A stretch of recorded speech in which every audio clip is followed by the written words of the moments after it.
Hey everybody, Cory Meyer here, and it is our market update and update about everything real estate going on right now. And I'm Sandy Dugan, partner with Cory here, and we just wanted to share a couple updates on the market and some advantages maybe for buyers.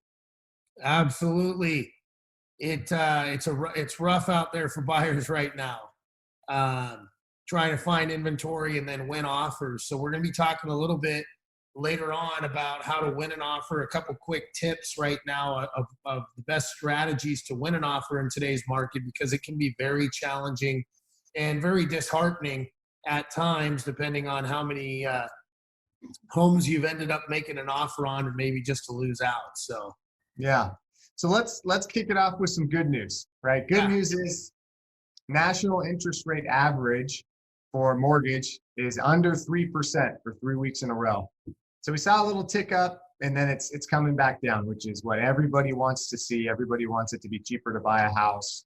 And then we're seeing inventory fluctuate, 300 to 350 homes in Shasta County. But we're seeing some interesting things on the active homes. April, we had more, didn't we? yeah, yeah. The rates are crazy, super good right now, and I just really want to encourage people to take advantage of those rates, whether you're refinancing or getting a purchase mortgage.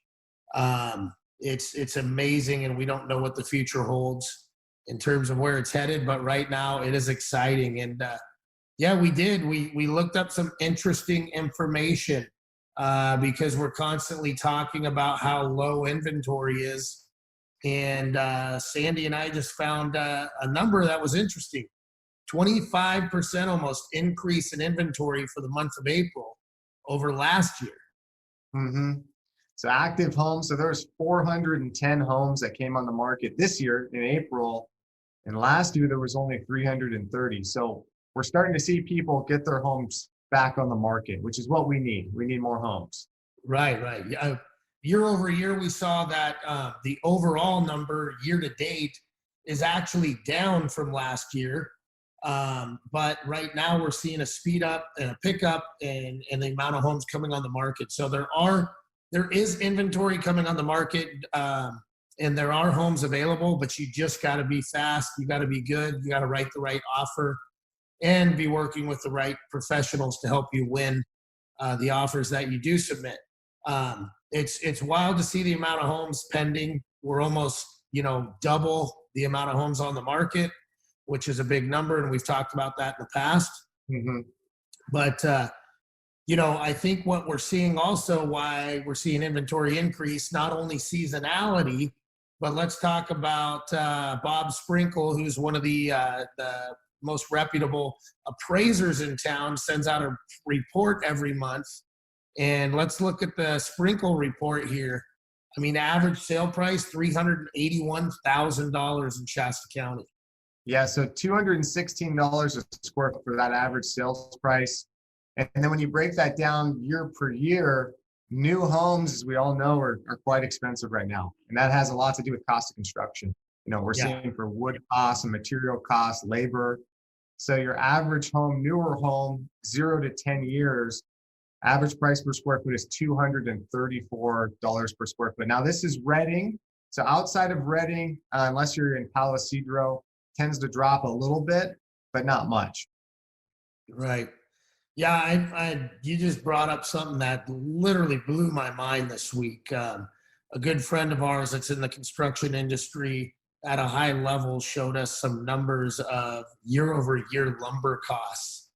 And it was so far beyond what I even could imagine. More than quadrupled. The numbers have more than quadrupled year over year, which is very wild. And now they're running into lumber shortages. And so Mhm. we just really don't know where this is headed. But I think a lot of those signs, as you kind of alluded to, Sandy, is there's some great opportunity in resale right now.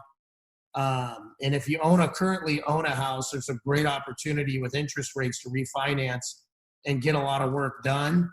Um, we all can sit and be upset about lumber prices and the cost of everything right now, but with inflation on the rise and coming, we just don't know what it's going to cost in a year from now. So we might be wishing we would have done that remodel or added that addition now as opposed to a year later. So that's an interesting thing about the resale homes right now. There's a lot of good opportunity to add value to them in Yeah. what's existing out there. Yeah.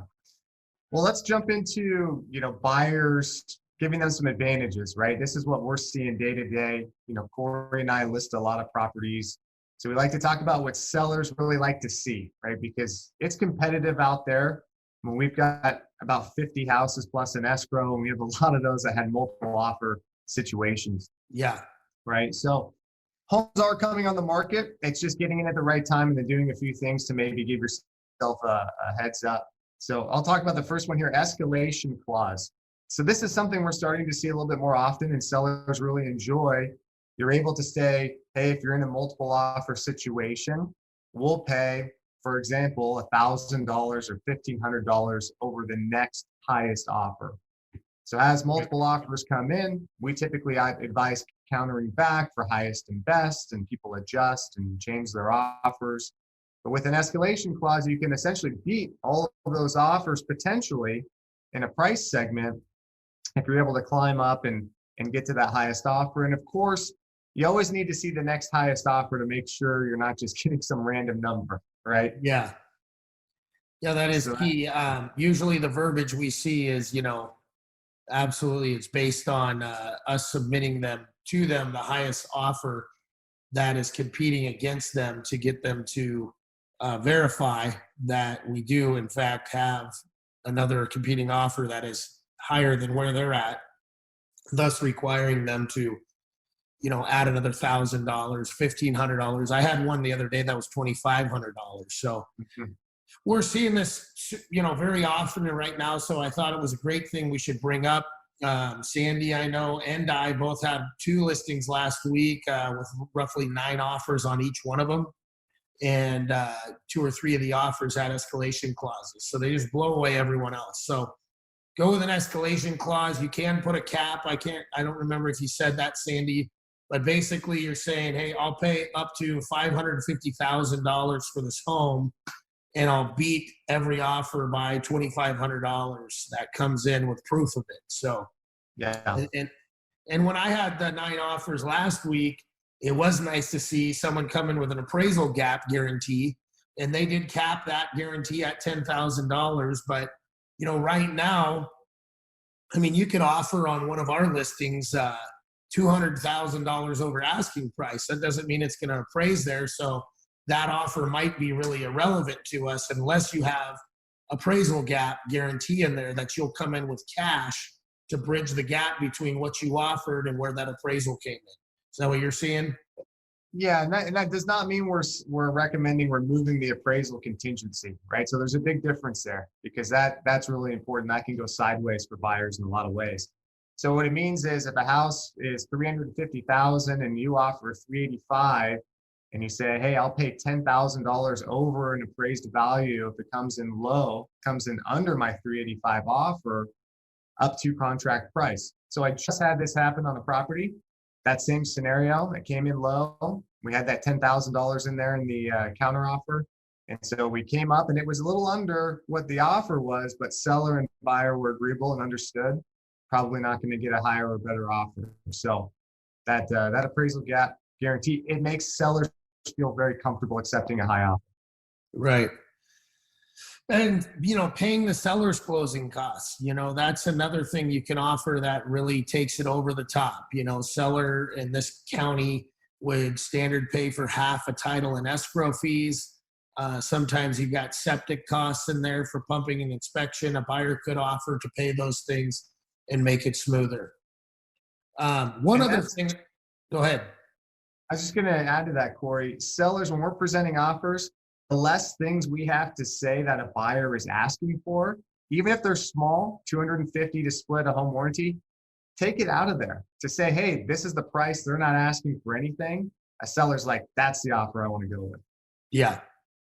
And one more thing I'll add that I thought, we actually reviewed it and went over a list of these, about 10 items, and we'll bring some more of them to the table next time. But one thing I thought was super powerful was the buyer offering to the seller to take the home as is. Even though every sale in the state of California is technically as is, with the buyer's right to do any and all inspections, you still retain the right to inspect all those things and make a decision later whether you're going to move forward with that house.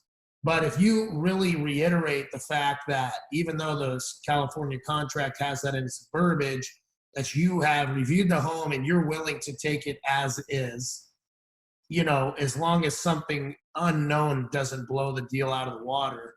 I thought that was a really good thing to add and present to the seller, because a lot of times you have seller presenting that back to the buyer that they want the deal to be as is. Yeah, exactly. And that's a great thing too. Again, you want to make the seller feel comfortable. You want to walk them through that as much as possible. That's what we're always doing. And if you guys have questions on this stuff or just want to pick our brain, reach out anytime. Yeah. We're here for you. That's what we do for our business. And anytime you need advice, reach out to us, call the office. You can email us, go to the website, corymeyer.com. For those of you that are thinking about potentially buying or selling, we highly recommend you interview us. We always take the stance that our goal is to earn your business. We want to earn the opportunity to work for you. So please interview us. We do believe we run a great outfit, and we do the most marketing on homes over anybody in the town or the community. So please interview us and allow us the opportunity to show you what we do and get a second opinion always. Thank you, guys. Appreciate it. Have a great day. Yeah, thank you. And look forward to helping you in the future.